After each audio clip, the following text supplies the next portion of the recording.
Bismillahirrahmanirrahim.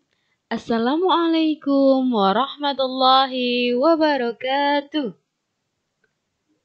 Selamat pagi anak-anak. Bagaimana kabarnya hari ini? Semoga semua dalam keadaan sehat walafiat. Masih semangat kan untuk belajar hari ini? Sebelum kita melakukan pembelajaran pada pagi hari ini, alangkah baiknya kalau kita berdoa bersama terlebih dahulu. Berdoa dimulai. Selesai.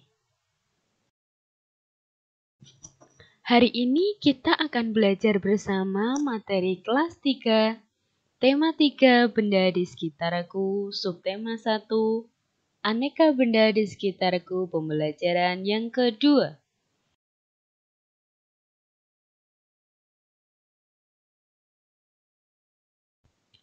Adapun tujuan pembelajaran pada materi hari ini antara lain yang pertama yaitu mengetahui benda yang terbuat dari kayu.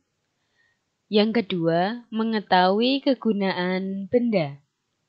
Ketiga, mengetahui manfaat musyawarah. Keempat, mengetahui gerak dasar melempar dan menangkap bola. Apakah kalian tahu benda yang terbuat dari bahan dasar? Mari kita pelajari bahan pembentuk benda. Berikut ini adalah benda yang terbuat dari kayu, seperti lemari, kursi, pensil, meja, kursi kayu, dan tempat penyimpanan sepatu. Sekarang, siapa yang tahu apa bahan untuk membuat pensil? Ya, pensil terbuat dari kayu. Sekarang, coba lihat di sekitarmu. Banyak sekali benda-benda yang terbuat dari kayu. Beberapa di antaranya adalah meja, kursi, dan lemari. Kayu juga digunakan untuk membuat benda kerajinan, misalnya patung dan figura. Kayu adalah bagian dari pohon. Untuk memperoleh kayu, kita harus menebang pohon. Kemudian mengambil bagian batang untuk diolah menjadi berbagai macam benda. Perubahan dari batang kayu menjadi benda-benda tersebut melalui proses yang berbeda-beda. Pertama, batang pohon ditebang. Batang pohon yang telah ditebang disebut kayu gelondongan atau log. Kemudian, log dikirim ke pabrik atau pusat penggergajian. Log dapat dikirim melalui jalur darat menggunakan truk atau jalur laut menggunakan kapal. Setelah itu, log dipotong-potong sesuai keperluan. Untuk menghindari jamur dan serangga yang dapat menyerang kayu, maka kayu perlu dikeringkan. Caranya hanya dengan dijemur. Kayu dijemur sekitar 2-4 minggu. Setelah dijemur, kayu siap diolah sesuai keperluan. Kayu dapat dipilih menjadi bahan dasar benda. Mengapa? Karena kayu memiliki banyak keunggulan. Keunggulan kayu adalah mudah dibentuk. Beberapa benda yang terbuat dari kayu jati dapat bertahan sampai puluhan bahkan ratusan tahun. Kelemahan benda berbahan kayu adalah tidak tahan api, sehingga mudah terbakar. Namun, ada beberapa jenis kayu yang mudah terserang rayap atau serangga lainnya. Berdasarkan wacana di atas, coba kamu jawab pertanyaan berikut dan tuliskan di buku tulismu. 1. Berapa lama waktu yang dibutuhkan untuk pengeringan kayu? 2. Apa keunggulan benda yang terbuat dari kayu? Ketiga, apa kelemahan benda yang terbuat dari kayu? Keempat, tuliskan contoh benda yang terbuat dari kayu. Sekarang, coba perhatikan benda-benda di sekitarmu. Adakah yang terbuat dari kayu? Tuliskan hasil pengamatanmu di kolom yang telah disediakan dan tulis di buku tulismu.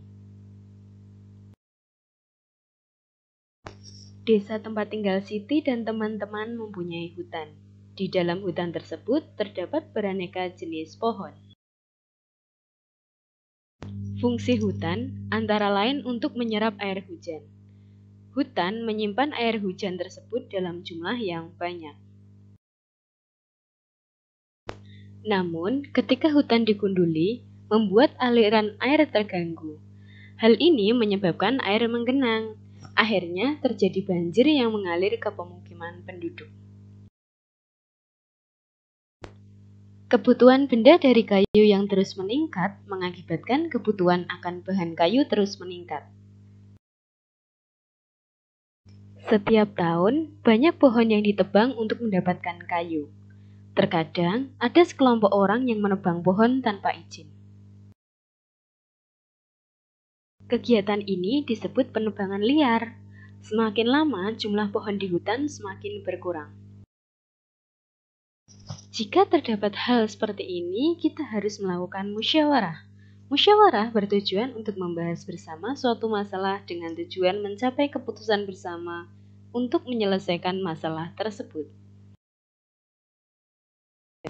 Sekarang, coba bermusyawarahlah dengan anggota keluargamu untuk menjawab pertanyaan berikut ini. 1. Di desa Siti banyak penebangan liar. Bagaimana cara mengatasinya? Yang kedua, apa yang terjadi jika penebangan liar tidak dihentikan?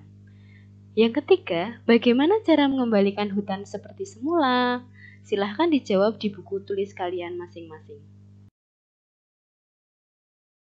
Setelah tadi kalian melakukan musyawarah dengan keluargamu tentang penebangan liar, sekarang coba jawablah pertanyaan berikut yang berhubungan dengan musyawarah.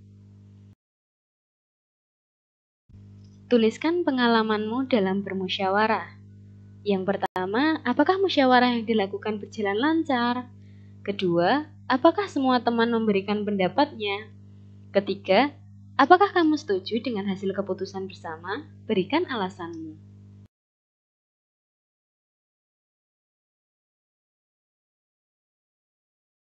Musyawarah adalah salah satu cara untuk mencari keputusan bersama. Apa yang terjadi jika keputusan langsung diambil tanpa musyawarah sebelumnya? Ayo kita diskusikan bersama anggota keluargamu. Mengapa perlu musyawarah dalam mengambil keputusan bersama? Coba tuliskan pendapat dari keluargamu di kolom berikut ini. Nah, apa kalian tahu? Kayu tidak hanya digunakan sebagai bahan baku untuk membuat meja, kursi, ataupun benda kerajinan. Kayu juga dapat digunakan untuk perlengkapan olahraga seperti permainan bola kayu. Pada permainan bola kayu, perlengkapan yang digunakan adalah bola dan pemukul. Bola dan pemukulnya terbuat dari kayu. Pemain harus memukul bola menuju ke gawang kecil. Gawang kecil juga terbuat dari kayu. Perhatikan gambar di atas. Sekarang, kita akan melakukan kegiatan menangkap dan melempar bola. Tetapi, bola kayu tidak digunakan untuk melempar maupun menangkap bola. Mengapa? Karena bola kayu berat. Kita akan bermain menggunakan bola yang terbuat dari plastik ataupun kulit sintetis. Bola ini lebih ringan ketika dilempar dan ditangkap. Sekarang kita akan melakukan gerakan dasar melempar. Coba perhatikan gambar. Yang pertama adalah kita memegang bola. Yang kedua, bola diangkat di atas bahu dan kita bersiap-siap untuk melempar. Selanjutnya, kita melempar bola dengan tenaga yang kita punyai. Tadi kita sudah belajar gerakan melempar bola. Sekarang, kita akan berlatih gerakan dasar menangkap bola. Gimana caranya? Coba perhatikan gambar. Yang pertama adalah tangan kita seolah-olah akan menangkap bola. Yang kedua, apabila bola sudah dekat dengan kita, maka siap-siap untuk menangkap. Dan yang terakhir, bola sudah ada di tangan kita. Kalian hebat, pintar menangkap bola. Sekarang, kita akan berlatih gerakan yang mengkombinasikan melempar dan menangkap. Coba perhatikan gambar.